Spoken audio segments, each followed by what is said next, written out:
PM Modi ने एक बार फिर साबित कर दिया है कि उनके आगे किसी भी नेता के लिए टिक पाना मुश्किल ही नहीं नामुमकिन है।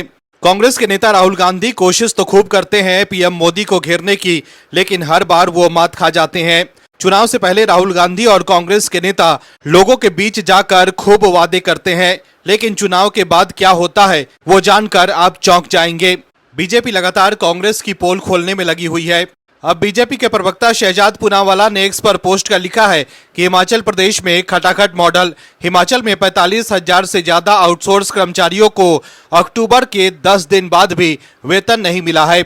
एक तरफ प्रधानमंत्री नरेंद्र मोदी ने राहत और बचत उत्सव का आयोजन किया ताकि हमारी दिवाली अच्छी हो सके। कांग्रेस राज्यों में वो लूट उत्सव मना रहे हैं। ऊंची कीमतें, सीमेंट के दाम बढ़े, वेतन में देरी, ये खटाखट मॉडल है। भारी बोझ से दबे हिमाचल प्रदेश में वेतन में देरी पहली बार नहीं हुई है। वहीं अफगानिस्तान में तालिबान सरकार के विदेश मंत्री आमिर खान मुत्तकी भारत के दौरे पर हैं।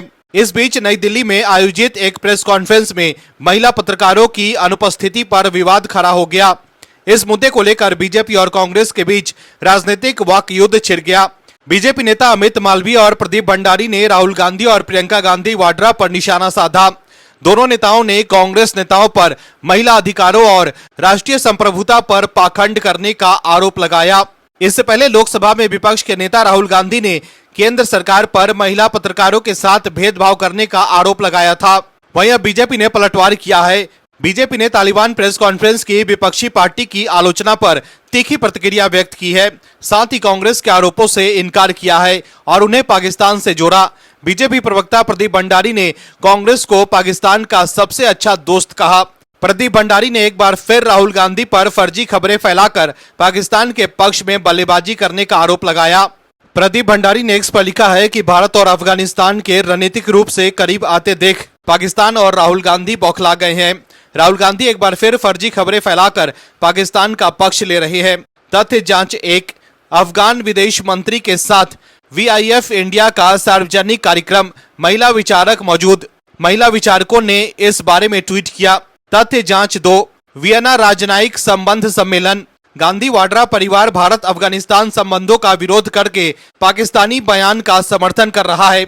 इसके अलावा भी बीजेपी के दूसरे नेता कांग्रेस पर निशाना साध रहे हैं। दर्शकों, कांग्रेस के नेता बीजेपी पर महिलाओं के साथ भेदभाव करने का आरोप लगा रहे हैं। वहीं बीजेपी के नेता कांग्रेस को शाहबानो केस की याद दिलाकर उन पर निशाना साध रहे हैं।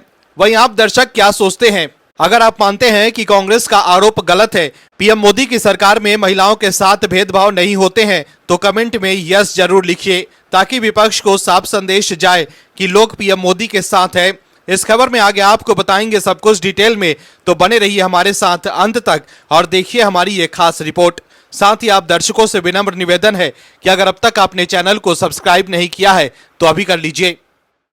एक तरफ तो राहुल गांधी लगातार देश के लोकतंत्र पर सवाल उठाकर निशाना साधते रहते हैं, लेकिन दूसरी तरफ पीएम मोदी लगातार देश के लोगों के लिए काम कर रहे हैं। प्रधानमंत्री नरेंद्र मोदी ने शनिवार नई दिल्ली स्थित भारतीय कृषि अनुसंधान संस्थान में विशेष कृषि कार्यक्रम में शिरकत की। इस दौरान उन्होंने देश भर के किसानों से संवाद करते हुए कुल 35,440 करोड़ रुपए की 2 प्रमुख योजनाओं का शुभारंभ किया।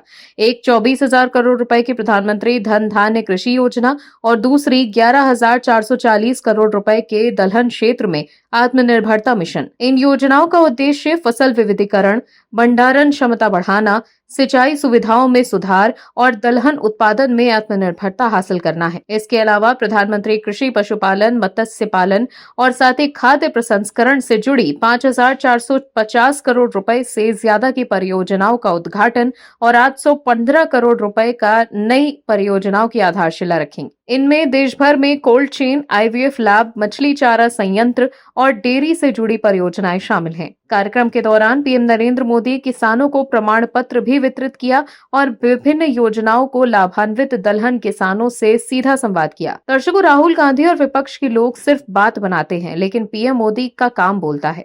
वहीं दूसरी तरफ केंद्रीय गृह मंत्री अमित शाह ने घुसपैठ के मुद्दे पर कड़ा रुख अपनाया। अमित शाह ने स्पष्ट किया कि 1991 से 2011 तक हिंदू और मुस्लिम आबादी की वृद्धि दर में असमानता का मुख्य कारण घुसपैठ है।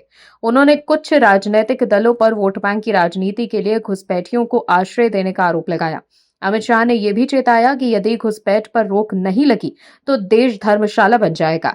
गृह मंत्री ने शरणार्थियों और घुसपैठियों के बीच अंतर स्पष्ट किया और दोहराया कि फिर भाजपा डिटेक्ट, डिलीट और डिस्पोट के सूत्र पर काम करेगी। साथ ही उन्होंने ये भी आश्वस्त किया कि देश में रह रहे मुसलमानों के अधिकारों पर कोई सवाल नहीं उठाया जाएगा। गृह मंत्री अमित शाह ने जनगणना के आंकड़े प्रस्तुत किए। अमित शाह ने ऑफिशियल एक्स हैंडल पर जानकारी बताई गई। अमित शाह ने बताया कि 1951 से 2011 तक हिंदू आबादी का प्रतिशत 84.1% से घटकर 79% हो गया है। वहीं मुस्लिम आबादी का प्रतिशत 9.8% से बढ़कर 14.2% हो गया। अमित शाह ने वृद्धि दर का भी जिक्र किया। साल 2001 से 2011 के दौरान हिंदू जनसंख्या में वृद्धि दर 16.8% थी। इसके मुकाबले मुस्लिम आबादी की वृद्धि दर 24.6% रही। गृह मंत्री ने साफ तौर पर कहा कि जनसंख्या वृद्धि दर में ये असमानता घुसपैठ के कारण है। केंद्रीय गृह मंत्री अमित शाह ने घुसपैठ पर कड़ी टिप्पणी करते हुए कुछ राजनीतिक दलों पर वोट बैंक की राजनीति के लिए घुसपैठियों को आश्रय देने का आरोप लगाया।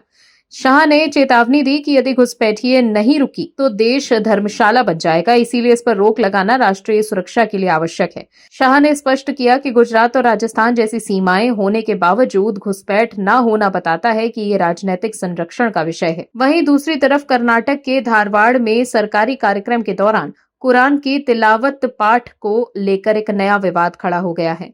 ये programme ward number 34 Vishal Nagar देवरगुड़ीहाल road old Hubli में किया गया था, जिसका मकसद हुबली धारवाड़ नगर निगम, साथ ही लोक निर्माण विभाग और हेस्कॉम विभाग की ओर से 13 करोड़ रुपए की परियोजनाओं का शिलान्यास करना था। वहीं बीजेपी ने कड़ा विरोध किया। बीजेपी का कहना है कि ये सरकारी नियमों के खिलाफ है और कर्नाटक की कांग्रेस सरकार धार्मिक तुष्टीकरण की राजनीति कर रही है।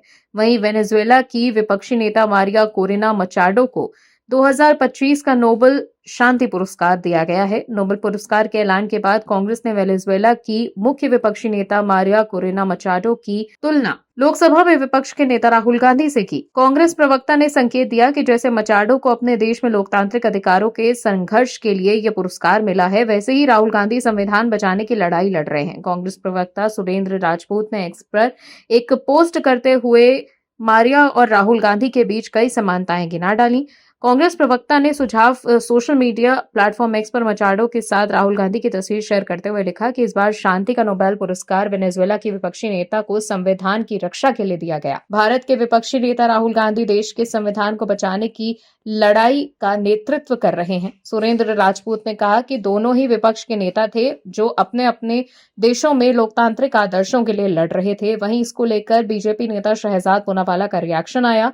उन्होंने कहा कि राहुल बाबा को 99 बार चुनाव हारने के लिए नोबेल मिलना चाहिए। वहीं अपने बयानों को वजह से राहुल गांधी के खिलाफ देश की कई अदालतों में सुनवाई चल रही है। चाईबासा कोर्ट में कांग्रेस नेता राहुल गांधी की व्यक्तिगत उपस्थिति से छूट रही याचिका पर अगली सुनवाई 17 अक्टूबर 2025 को होगी। बीजेपी प्रवक्ता प्रताप कटियार ने अमित शाह पर टिप्पणी को लेकर राहुल गांधी के खिलाफ मानहानि की शिकायत दर्ज कराई थी, जिसके चलते राहुल गांधी ने धारा 205 के तहत छूट के लिए आवेदन किया था। दर्शकों, राहुल गांधी और कांग्रेस के लोग सिर्फ राजनीतिक लाभ लेने के लिए दलितों का मुद्दा उठाते हैं। जिस मुद्दे पर राहुल गांधी को चुनावी फायदा दिखता है, उसी मुद्दे पर वो बोलते हैं। लेकिन अगर बीजेपी के किसी दलित नेता के साथ अत्याचार होता हो तो राहुल गांधी चुप्पी साध लेते हैं। जैसा हम लोग ये देख चुके हैं कि बंगाल में बीजेपी सांसद खगेन मुर्मू पर हमले पर राहुल गांधी ने एक शब्द भी नहीं बोला, लेकिन उस मामले पर जरूर बोलते हैं जिस पर उन्हें राजनीतिक लाभ लेना हो। मतलब असल में राहुल गांधी को दलित के सम्मान से कोई लेना देना नहीं है, उन्हें सिर्फ अपनी राजनीति चमकाने से मतलब है। क्योंकि अगर वाकई राहुल गांधी को दलितों की चिंता होती तो वो दलितों से जुड़े सभी मुद्दों पर बोलते भी, सोशल मीडिया पर पोस्ट भी करते, चाहे मामला किसी भी राज्य का हो, चाहे किसी भी सरकार का क्यों ना हो। लेकिन जिस राज्य में कांग्रेस और विपक्षी दलों की सरकार होती है, उस राज्य में दलितों पर हुए अत्याचार पर वो चुप्पी साध लेते हैं। ऐसे में आप दर्शक राहुल गांधी की चाल को समझ ही सकते हैं। लेकिन अब बीजेपी ने वीडियो और फोटोज दिखाकर एक्सपोज कर दिया है उन्हें। दरअसल हाल ही में बीजेपी पर निशाना साधते हुए राहुल गांधी ने कहा था कि आज भारत में दलित, आदिवासी, मुसलमान, पिछड़े और गरीब हर उस व्यक्ति को निशाना बनाया जा रहा है जिसकी आवाज कमजोर है, जिसकी हिस्सेदारी छीनी जा रही है और जिसकी जिंदगी सस्ती समझी जाती है। देश से नफरत, हिंसा और भीड़तंत्र को सत्ता का संरक्षण मिला हुआ है। वहीं अब बीजेपी ने सबूत के साथ पलटवार किया है। दरअसल बीजेपी आईटी सेल के प्रमुख अमित मालवीय ने एक्स पर लिखा कि पिछले कुछ दिनों में राहुल गांधी बरेली में एक दलित युवक जो मानसिक रूप से अस्वस्थ था और जिसकी हत्या के आरोपी उसी समाज के लोग हैं कि घटना को जातीय संघर्ष का रंग देने का प्रयास कर रहे हैं। उसी तरह सीजेआई पर एक दलित व्यक्ति द्वारा किए गए हमले को दलितों का अपमान बताकर एक संवैधानिक पद पर आसीन न्यायाधीश को केवल उनकी जाति तक सीमित करने का भी प्रयास किया जा रहा है। दूसरी ओर कांग्रेस की मध्य प्रदेश के ग्वालियर इकाई में विधि प्रकोष्ठ के पदाधिकारी रहे जातिवादी वकील अनिल मिश्रा दिन रात बाबा साहेब डॉक्टर भीमराव अंबेडकर को कोसते हैं और दलित समाज का अपमान करते हैं, लेकिन राहुल गांधी इस पर मौन साधे हुए हैं। कांग्रेस का ये दोहरा चरित्र और दलित समाज को सिर्फ वोट बैंक के तौर पर देखने की मानसिकता ही उसके पतन का असली कारण है। देश भर का दलित युवा जो बाबा साहेब भीमराव अंबेडकर को पूजता है, उनका अपमान करके और हर घटना को जातीय संघर्ष का रूप देकर वोट बटोरने की राजनीति अब नहीं चलेगी। हरियाणा से लेकर दिल्ली तक, महाराष्ट्र से लेकर बिहार तक दलित समाज कांग्रेस की इस दोगली सोच और राजनीति को ठुकरा चुका है। आने वाले दिनों में परिणाम और भी स्पष्ट होंगे। हिंदू समाज अब जाग चुका है। अब वो जातियों में नहीं बटेगा, अब वो सिर्फ एक है तो सेफ है। इस पोस्ट के साथ अमित मालवीय ने एक वीडियो भी शेयर किया जिसमें अधिवक्ता अनिल मिश्रा, जो कांग्रेस से जुड़े हुए बताए जा रहे हैं, वो बाला साहेब भीमराव अंबेडकर को लेकर विवादित बयान दे रहे हैं। दर्शकों, ग्वालियर चंबल संभाग में अधिवक्ता अनिल मिश्रा के विवादित बयान को लेकर तनाव गहराता जा रहा है। मिश्रा के कथित बयान में संविधान निर्माता डॉक्टर भीमराव अंबेडकर को लेकर की गई अभद्र टिप्पणी के बाद बीजेपी के नेता कांग्रेस पर हमलावर हैं। इस मामले में तब नया मोड़ ले लिया जब बीजेपी नेता अमित मालवीय ने सोशल मीडिया पर एक पत्र साझा किया जिसमें अधिवक्ता अनिल मिश्रा को कांग्रेस की विधिक सलाहकार समिति का सदस्य बताया गया था। इस पोस्ट के वायरल होने के बाद कांग्रेस की स्थिति असहज हो गई है। वहीं आजाद समाज पार्टी के नेता सुनील अस्ते ने सोशल मीडिया पर यह पूछा है कि अब सवाल उठता है कि क्या बाबा साहेब भीमराव अंबेडकर और SC ST OBC समाज का अपमान कांग्रेस के इशारे पर किया जा रहा है। इस शर्मनाक कृत्य पर कांग्रेस को देश के सामने जवाब देना चाहिए। वहीं एक दूसरे पोस्ट में बाबा साहेब पर विवादित बयान देने वाले अनिल मिश्रा के साथ कांग्रेस विधायक सतीश सिकरवार की तस्वीर शेयर कर अमित मालवीय ने एक्स पर लिखा है कि ग्वालियर कांग्रेस विधायक सतीश सिकरवार के साथ बैठा ये जातिवादी वकील अनिल मिश्रा वही व्यक्ति है जो लगातार भारत रत्न बाबा साहेब डॉक्टर भीमराव अंबेडकर के लिए अपशब्दों का इस्तेमाल करता है। कांग्रेस एक तरफ तो सुनियोजित तरीके से बाबा साहेब का अपमान करवाती है और दूसरी तरफ संविधान हाथ में लेकर खुद को रक्षक बताने का ढोंग करती है। सच तो यह है कि कांग्रेस को न बाबा साहेब भीमराव अंबेडकर से कोई सरोकार है, न दलितों से कोई सहानुभूति। इन दोगलों को सिर्फ दलितों का वोट चाहिए, उनके अधिकार या सम्मान नहीं। दर्शकों, अब सवाल यह है कि क्या राहुल गांधी इस मुद्दे पर बोलेंगे या हमेशा की तरह चुप्पी साध लेंगे। दर्शकों, एक बार फिर राहुल गांधी ने सोचा कि उनके हाथ ऐसा मुद्दा लग गया है जिससे वो मोदी सरकार को घेर लेंगे, लेकिन बीजेपी ने पलटवार कर कांग्रेस को उसकी असलियत बता दी है। दरअसल भारत के दौरे पर आए तालिबान के विदेश मंत्री आमिर खान मुक्तकी ने नई दिल्ली में अफगानिस्तान के दूतावास में एक प्रेस कॉन्फ्रेंस बुलाई जिसमें करीब 20 पत्रकारों को बुलाया गया, लेकिन इसमें एक भी महिला पत्रकार नहीं थी। ये फैसला अफगानी अधिकारियों का था और भारत सरकार का इसमें कोई रोल नहीं था। फिर भी कांग्रेस पार्टी ने इसे भारत सरकार के खिलाफ मोड़ दिया और महिलाओं के अधिकारों का मुद्दा बनाकर पीएम मोदी को घेरने की कोशिश की। दरअसल अफगानिस्तान की सत्ता पर काबिज तालिबान के विदेश मंत्री आमिर खान मुक्तकी इन दिनों भारत के दौरे पर हैं। उनका ये दौरा कई मायनों में महत्वपूर्ण है क्योंकि भारत ने अभी तक तालिबान शासन को आधिकारिक मान्यता नहीं दी है। फिर भी दोनों देशों के बीच बातचीत हो रही है, खासकर पाकिस्तान को काउंटर करने के लिए। मुक्तकी ने यहां से पाकिस्तान को ललकारा और भारत के साथ दोस्ती बढ़ाने की बात की, लेकिन इसी दौरे के दौरान एक विवाद खड़ा हो गया। बैठक के कुछ घंटों बाद दूतावास में प्रेस कॉन्फ्रेंस हुई, लेकिन यह प्रेस कॉन्फ्रेंस अफगान दूतावास में हुई जो तकनीकी रूप से अफगानिस्तान की सोवरेन टेरिटरी मानी जाती है। वहां अफगानिस्तान नियम लागू होते हैं और भारत सरकार अंदर की गतिविधियों में दखल नहीं दे सकती। सिर्फ बाहर की सुरक्षा का जिम्मा भारत का है। अगर कोई गलत काम हो तो ज्यादा से ज्यादा भारत उस दूतावास के लोगों को पर्सोना नॉट ग्राटा घोषित कर देश से बाहर कर सकता है। अंतर्राष्ट्रीय कानून यही कहते हैं। जिसके बाद राहुल गांधी ने एक्स पर लिखा कि मोदी जी, जब आप महिला पत्रकारों को बाहर करने की अनुमति देते हैं तो आप भारत की हर महिला को बता रहे हैं कि आप उनके लिए खड़े होने में कमजोर हैं। महिलाओं को हर क्षेत्र में सम्मान, अधिकार और आपकी चुप्पी नारी शक्ति के नारों के खोखलेपन को दिखाती है। वहीं राहुल गांधी को जवाब देते हुए बीजेपी आईटी सेल के प्रमुख अमित मालविया ने एक्स पर लिखा है कि राहुल गांधी और प्रियंका गांधी वाड्रा को महिलाओं के अधिकारों पर उपदेश देना विडंबनापूर्ण है। शायद उन्हें पहले अपने पिता राजीव गांधी की विरासत पर गौर करनी चाहिए। वही प्रधानमंत्री जिन्होंने कट्टरपंथी मौलवी के दबाव में